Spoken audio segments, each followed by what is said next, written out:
di mana? Oke. Nah.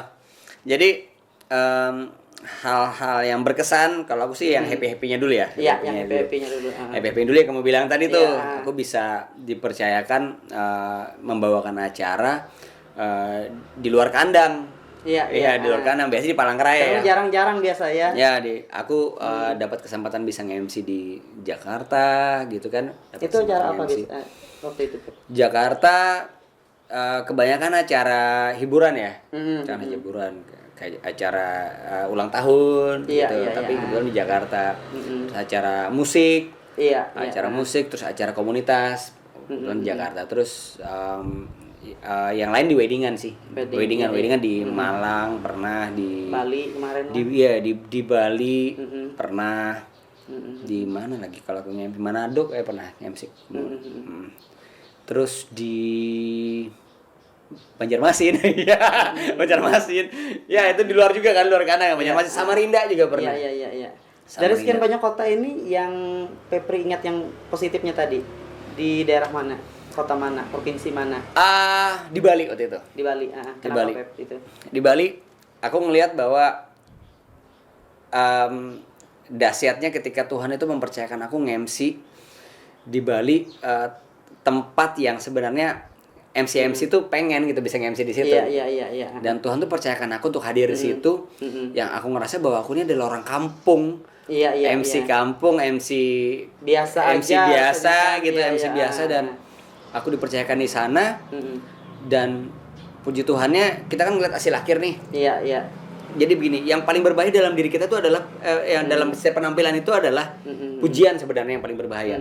Kita ngerasa bahwa 1 atau 2 orang memuji kita, ternyata tuh ada 10 orang yang menganggap kita tuh gagal membawakan acara. Contohnya seperti saya lah. Ya kan? Jadi saya merasa gagal dan tidak pernah. Ya, itu bagus sih, itu bagus. Jadi kamu pengen belajar terus gitu. Betul. Tapi jangan sampai kamu merasa sukses, merasa bahwa kamu hebat, merasa kamu bahwa wah, aku sudah bisa menyelesaikan acara ini, aku udah bisa membawakan acara ini dengan sukses gitu.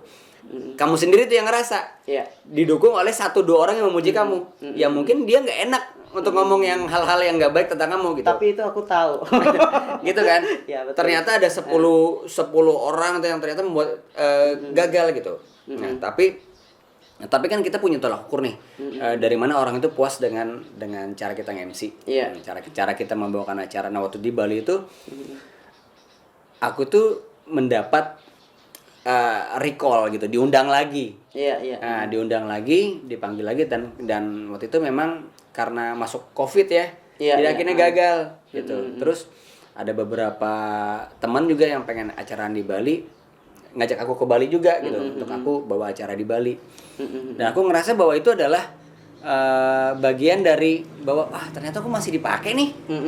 Ternyata berarti aku sukses dong kemarin gitu. Betul. Nah, itu dan aku kemarin waktu pertama kali aku nge-MC di Bali, selesai acara tuh aku nangis. Iya, nangis. Aku nangis itu nangis terharu bahwa ini adalah bentuk rasa syukurku kepada Tuhan. Tuhan mempercayakan aku bisa nge-MC di tempat ini.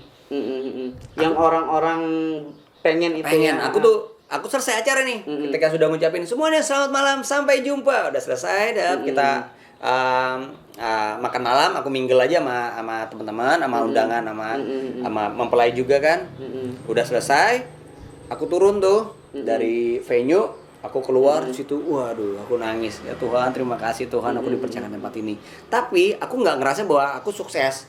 Belum, itu masih karena aku sudah komit dalam diri aku bahwa 1-2 orang gimana aku tadi bagus, mana tadi bagus ya, karena ya temanku. Nah, tapi ketika kita dipanggil lagi, kamu pasti sadar kan bahwa ternyata berarti kamu, itu tolak ukur. Iya, kamu punya kamu dipanggil lagi ya karena mungkin orang sudah percaya dan kamu. Kecuali kalau kamu nggak dipanggil lagi, berarti udah nggak. Berarti kalau Tuhan memanggil itu karena Tuhan percaya. Yes. Kita yang terbaik. Ya, silakan. Nuju ke sana terus, ada apa sih nuju ke sana terus? Karena memang setelah ini beliau ini yang bertanya. Gitu. Beliau sudah cepat kapan giliran saya gitu ya. Nah, itu. Terus gimana lagi ya? Kalau yang sedih-sedihnya sih lumayan juga banyak. Dulu aku pernah MC wedding juga yang aku dulu dianggap gagal dan aku kayak di blok gitu. Dulu sih awal-awal dulu. Jadi dulu kan cara nge-MC wedding itu kan harus begini tuh. Oh, senja, cinta, cakrawala, 2 insan gitu-gitu tuh. Nah, mulailah masuk saya nge-MC agak-agak santai gitu ya. Agak santai, lebih gitu ya. lebih ke fun. Dan orang tuh masih belum bisa menerima di Palangkaraya cara nge-MC seperti itu. Belum bisa menerima dan akhirnya aku nggak kepake lagi dong. Lama. Nah, aku bersyukur ketika muncul yang namanya Andre Sule, Raffi Ahmad, Olga dulu gitu. Dengan mereka membawakan acara weddingan pun dibuat mereka santai dan akhirnya muncullah aku lagi.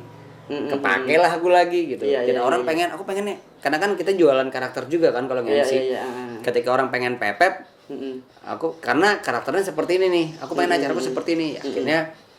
Akhirnya ya aku kepakai lagi gitu. Jadi sempat juga mengalami hal-hal yang udah nggak dipakai orang MC lagi. Ada juga yang nge-MC dulu nge-MC, kita kan dulu nge-MC pengen dibayar ya, ada honor juga kayak ada honor juga. Pernah lah Pep, pada saat nge-MC dibayarnya istilahnya pakai kotakan atau cuma nggak pernah dibayar gitu, pernah nggak Pep? Pernah banget karena memang itu fase. Nah, kembali ke orang tuaku tadi yang mengatakan itu semua bahwa ketika ada kesempatan, ketika ada peluang untuk kamu nge-MC, ambil aja. Jangan bekerja berdasarkan honor. Jangan dilihat nilainya. Karena itu adalah kesempatan untuk kamu bertumbuh. Iya. Kita menghargai acara-acara biasa pun kita juga maksimal. Karena kita nggak pernah tahu melalui acara yang ini, akhirnya akan membawa kita ke acara yang lebih besar. Tuhan kan bilang seperti itu. Kalau kita setia dan perkara-perkara kecil, kita juga akan dikasih kepercayaan dengan hal yang besar. Gitu. Nah, jadi pernah aku dibayar pakai kotakan, terus ada juga acara restoran yang ini besar gitu kan. Dan aku dipanggil, wah sudah, ternyata waktu sudah selesai acara, makasih ya udah bantu, makasih udah. Oh ya, oke, udah, gitu. Iya. Ada seperti itu. Iya, proyek thank you ada. Terus ada juga yang dibayar dulu 20.000, 50.000, ada yang bungkus makanan aja. Ambil makanan, bungkus bungkusnya pesan kan di rumah. Pesan sarapan besok dipanasi lagi. Dipanas. Nah, itu ada juga gitu. Tapi ya aku tetap itu tadi ya udah bersyukur gitu. Dan akhirnya ya proses itu tuh yang membawa kita akhirnya orang kita nggak nentuin, orang yang udah nentuin gitu. Dan akhirnya kita kayak kaget-kaget kayak kok aku dibayar segitu, wah yang bener nih, besar gitu, tidak yang kita prediksi gitu. Gitu men. Oke, Kak Mario, jangan main HP aja. Kalau mau nanya silakan Kak. Kak Mario. Nah, katanya, ayo aku kapan nanya? Apa tuh? Tentang sejarah. Prasasti Jenderal Sudirman. Ada yang Kakak mau tanyakan? Tentang perjanjian baru, perjanjian lama, buset. Cerdas cermat Alkitab dong. Kalau ada silakan dulu sih. Oh iya. Kira-kira nih Pep, sebelum kiat-kiat yang tadi yang dibilang Kak Mario tadi, selain MC, selain presenter dan sebagainya, kesibukan Pep sekarang tuh apa sih? Kesibukan biasa sama keluarga gitu kan. Aku karena satu kerinduanku dengan keluarga yang aku lama banget kan, kumpul-kumpul gitu, kumpul bareng karena dulu jarak yang jauh ya, karena LDRan, jadi aku lebih banyak ke keluarga quality time dan keluarga. Apalagi masa-masa sekarang kan lagi COVID. Ya lagi COVID dan aku juga ada mencoba untuk mencari peluang-peluang bisnis, kira-kira apa aku untuk mengembangkan potensi itu tadi. Jadi aku nggak mau stuck di situ aja gitu, karena ini penting karena aku kan mencoba untuk memperbaiki money management, gitu ya, money management, financial management gitu. Jadi ya kita selain bertumbuh dengan kualitas hidup kita ya ada banyak hal kan. Contohnya ya kita memperbaiki hubungan kita dengan Tuhan juga gitu. Karena aku memang dulu yang sempat meninggalkan Tuhan sangat jauh, aku coba untuk membangun kembali hubunganku dengan Tuhan. Aku memperbaiki aku nggak mau lagi jauh-jauh dari Tuhan karena ketika aku sekarang udah mulai mencoba mengenal Tuhan, mencoba apa berhubungan baik, berkomunikasi lagi dengan Tuhan lebih intens. Aku benar-benar dipelihara sama Tuhan. Gitu. Iya. Jadi ada banyak hal yang berubah drastis dalam kehidupanku gitu. Jadi hal-hal yang kita dulu nggak bisa pikirkan gitu, kayak nggak bisa bayangkan tiba-tiba kita bisa begini, kita bisa begini gitu. Ada pertanyaannya ke Mario? Sekarang kerja di TVRI masih tuh? Masih kerja di TVRI masih. Oh, memang kerja PNS-nya udah. Ya pegawai di situ pegawai kerja. Jadi mungkin ya sampai pensiun lah di situ di TVRI. Cuma itu doang. Sekarang ada. Oh ada. Rencana kalau misalnya Kak Mario mau jadi ketua tim kampanyenya bisa juga nanti arahnya ke sana. Tapi jangan Kak Mario Kampanye anti narkoba maksudnya Kak. Kak Mario, tapi jangan untuk sahabat GSM ini jangan digeser ya. Hostnya ini. Tergeser kan? Tidak tergeser Kak. Ya udah kamu mentok di sini aja udah. Oh. Bukan mentok ya, maksudnya udah ini udah punya kamu ini banget. aja, ya. Sahabat GSM itu adalah sahabat Sepino. Sepino. Oke lah. Kak Mario ada Minum dulu kita. Ya, Ya, silakan. apa terus gimana? Waduh jatuh. Iya. Selama menjalani proses kehidupan baik MC, nyanyi dari dulu sampai sekarang Pep. Pepri nas Alkitab atau lagu istilahnya lagu rohani yang bikin Pepri itu di luar inspirasi yang tadi. Yes. Iya. Yang selalu Pepri ingat gitu loh, terngiang-ngiang selain istilahnya dari orang tua itu ada nggak? Jadi Lagu ya. gitu, iya, lagu. Aku ada beberapa lagu yang membuat aku benar-benar bertumbuh seperti Doa Yabes. Iya. Doa Yabes. Kiranya Engkau memberkati aku berlimpah-limpah. Tahu kan lagu itu kan? Tahu, Asik. iya. Terus lagu Kau tunjukkan kasih Iya, setiamu. Jadi ketika aku berada di titik nol, mengalami pergumulan iya, gitu mengalami ya. pergumulan yang ku cari adalah Tuhan. Dan lagu-lagu tadi itu menjadi back sound aku untuk aku menguatkan kembali ya. ya menguatkan kembali dan datang ke Tuhan gitu. Itu terus ada lagu sungguh besar pengorbananmu bagiku. Nanti di play ya lagunya ya kayak. Oh, Kamu nanti di play lagunya ya. Bisa. Iya. Itu. Iya, Kamario ada. Jadi sambil aku ngomong itu lagunya backsoundnya tuh itu. Iya. Susah. Kita klaim nanti. Oh iya. Oh ya kayak gitu Ya, ada undang-undang baru. Oke. Iya. Royalti ya. Iya, Tapi itu kalau di pengecualian untuk lagu rohani, karena kan itu untuk bertumbuh. Tapi kalau untuk di channel biasanya ada beberapa kena klaim juga. Oh gitu. Bisa. Iya. Kena copyright. Di. Ya enggak apa-apa. Oke. Pakai lagu Pepep deh. Eis. Oh, iya. Lagu Pepep kan apa judulnya? Tetangis kan. Iya. Hujan. Iya. Lagu menangis kan lagu apa? Langit pun menangis. Oh, langit pun menangis. Langit Single. pun menangis gitu Asik. ya. Oh. Nah ini pas banget.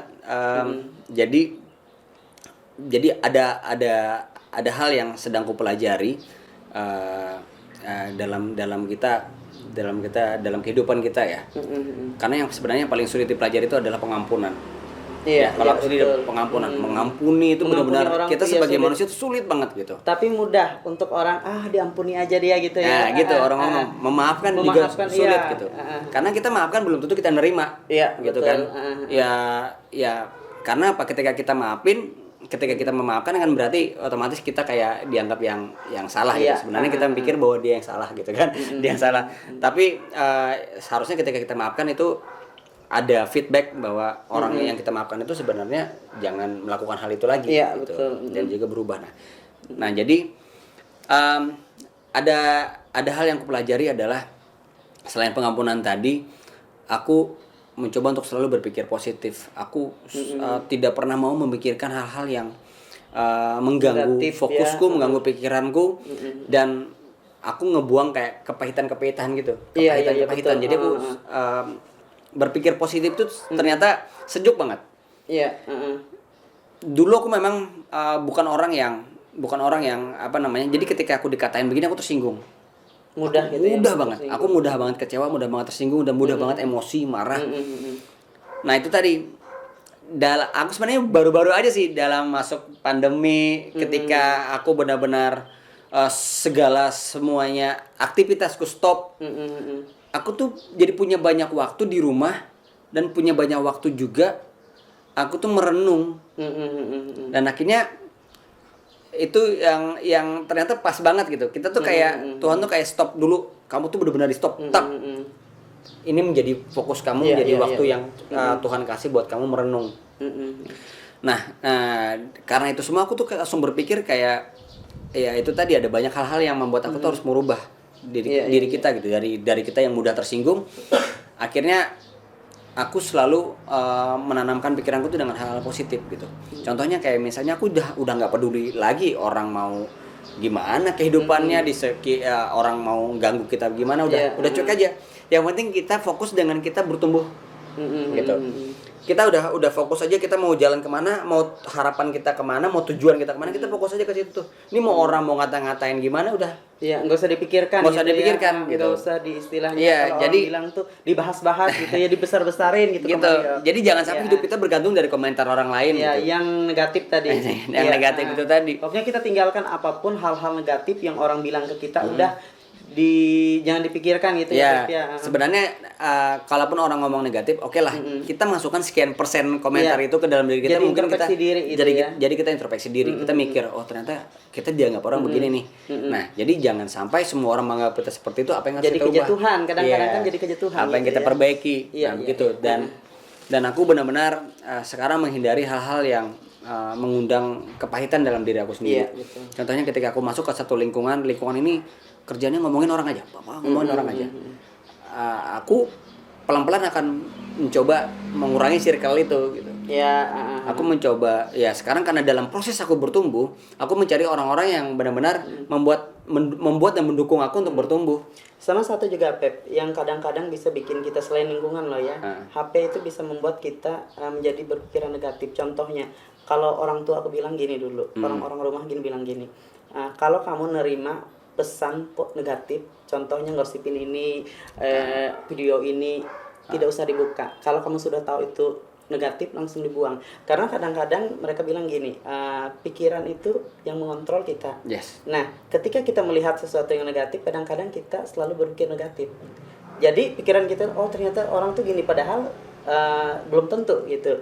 Makanya saya pribadi itu Pep juga kalau megang HP, kalau saya lihat dari teman-teman tuh yang negatif sudah di di WA ke saya ke ini, saya langsung hapus. Jadi jangan sampai seperti yang Pepe bilang tadi. Pepe kan kalau secara intern itu mengurangi pergaulan dengan yang gosip-gosip, kumpul-kumpul yang nggak jelas gitu ya. Kalau dari saya, kalau aku tetap berteman. Iya, berteman tetap berteman, tapi kita nggak bisa hidup dengan orang yang mungkin status WA-nya hidup dengan panas hati terus, itu, makanya, mengeluh terus, ngata-ngatain orang gitu orang, kayak wah ini nggak bisa nih kayak gini nih gitu kan. Betul. Jadi kita menghindari kepahitan itu tadi. Betul. Oke, sahabat GSM, sebelum kita menutup acara nih Pep, ada nggak kiat-kiat atau pesan-pesan untuk seluruh sahabat GSM? Kalau mau jadi MC misalnya, ya kalau atau hal-hal lain yang mau Pep sampaikan, silahkan. Kalau teman-teman pengen menjadi orang yang bermanfaat bagi orang lain, mungkin melalui potensi yang bisa kamu lihat dalam diri kamu, seperti mau jadi MC, mau jadi penyanyi, ya yang paling penting adalah tekuni apa yang sedang kamu jalani gitu. Kayak misalnya kamu pengen jadi penyanyi, kamu harus benar-benar latihan, kamu harus benar-benar persiapan. Kamu pengen jadi MC, kamu harus benar-benar buka semua artikel tentang MC. Kamu bisa lihat referensi-referensi siapa yang menjadi inspirasi kamu tentang MC gitu. Jadi pentingnya kita tuh mempersiapkan segala sesuatunya sebelum kita masuk dalam satu profesi, sebelum kita mengklaim diri kita sebagai seseorang yang kita inginkan, seperti kayak jadi presenter, jadi penyanyi, atau mungkin kayak misalnya kayak Kak Mario jadi kameramen. Itu kan benar persiapkan diri dulu. Kita harus tahu dulu tentang kamera, belajar, latihan, kursus atau apapun itu udah banyak. fasilitas-fasilitas yang akan mensupport kita dengan profesi yang kita inginkan gitu. Dan yang paling penting adalah minta sama Tuhan sungguh-sungguh untuk membuka jalan yang kamu inginkan. Kalaupun memang jawabannya belum terjawab, mungkin Tuhan pengen sesuatu yang mungkin lebih hebat yang di luar kamu kira gitu. Jadi fokus itu tadi. Kamu minta sama Tuhan. Kalau aku sih kan aku udah bilang di awal tadi, doaku adalah Tuhan aku pengen dilihat apapun caranya. Akhirnya Tuhan bawa aku jadi MC. Jadi aku enggak Tuhan aku pengen jadi MC, Tuhan aku pengen jadi penyanyi, enggak. Doaku adalah Tuhan aku pengen dilihat, aku pengen muncul. Aku enggak mau lagi direndahkan, aku pengen dihargai, aku pengen nggak mau dipandang sebelah mata gitu ya, Pep. Yes, aku pengen menjadi kebanggaan keluarga. Ya, caranya seperti apa? Tuhan punya tahu. Tuhan punya cara, sorry. Tuhan tahu cara yang tepat untuk kita kapan kita bisa muncul, kapan kita bisa benar-benar dipercayakan orang dan Tuhan kasih itu semua untuk kita gitu. Nah, feedbacknya adalah kamu harus tetap berhikmat dan anugerah yang kamu punya, karunia yang kamu punya itu juga buat Tuhan gitu. Ya, betul. Jadi Tuhan pasti akan bangga, Tuhan pasti akan senyum lebar gitu ngelihat bahwa apa yang sudah kamu kasih kamu kembalikan lagi ke aku gitu untuk melayani Tuhan gitu. Itu. Mungkin kuncinya jangan abaikan peluang sedikit pun. Ya kalau ada peluang maksudnya. Yes, itu tadi. Kalau ada peluang, ini kata-kata mamaku ya. Jadi mama udah bilang begini. Kalau ada peluang tangkap. Itu aku ingat banget kata-katanya. Kalau ada peluang tangkap. Itu nempel banget. Makanya ketika ada peluang ini ambil gitu. Jangan takut gagal. Jangan takut gagal. Iya, peluang-peluang yang positif maksudnya sahabat GSM. Iya, nanti peluang tangkap. Nanti lain kalau yang ditangkap. Iyalah, kita udah sama-sama dewasa pasti mikir mana peluang mana yang bagus bagi acara rohani kan begitu, men. Tapi udah jelas arahnya ke mana, yang peluang mana yang bisa kita tangkap. Iya, oke Pep, makasih Pep ya untuk obrolannya hari ini. Kita percaya dan yakin obrolan ini bisa menjadi motivasi, inspirasi, dan juga menjadi berkat untuk seluruh sahabat GSM di luar sana. Sekali lagi terima kasih Pep. Terima kasih untuk seluruh sahabat GSM di luar sana. Tetap saksikan obrolan-obrolan kami bersama dengan orang-orang hebat yang ada di Kota Palangkaraya. Saksikan terus di channel kami Sahabat GSM. Sampai jumpa. Shalom. Shalom.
Masa depan